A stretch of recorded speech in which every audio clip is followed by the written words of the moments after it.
Yan, maglilipat na ng tanim ng talong. Yung tanim kong salay ay buhay na. May alugbati dun sa gilid. Sa gilid ng avocado. Yung avocado kasi ay dead ball na. Makipot na yung space ng taniman. Pero may sili, may luya, and talong. Tanim na ng talong. Dito na nagtanim kahit maliit yung space. Sa kabila kasi maraming may-ari. Mahirap dun. Yung binisita ko yung talong doy mahaba eh. Pagbalik ko kinabukasan eh, aba, wala na.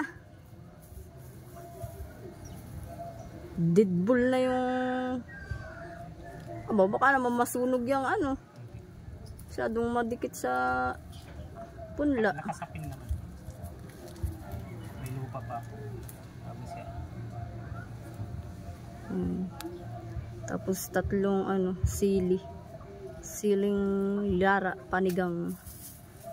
Ano, ang lago na ng millionaire. Ilagay sa paso. Tapos may tanim, may pananim ba rin pala doon na papaya. Buti na nakaisip si Disawa manghini ng buto ng papaya ang dwarf. Saan galing? Hinog? Hindi, may tanim silang papaya? Maganda kung dwarf at hindi tataas masyado. Yan, siya ang nagre-repot. Nagluluto kasi ako. Ito kasi yung mini garden ko. Katabi lang namin. Hindi kasi sa labas ay hindi na kami dun magtatanim. Sinisira yung bakod. Sayang ang mga tanim dun. Talbos na lang ng kamote dun. Yan. Si Jowa ang nagtatanim. Busy pa kasi ako. Videographer muna.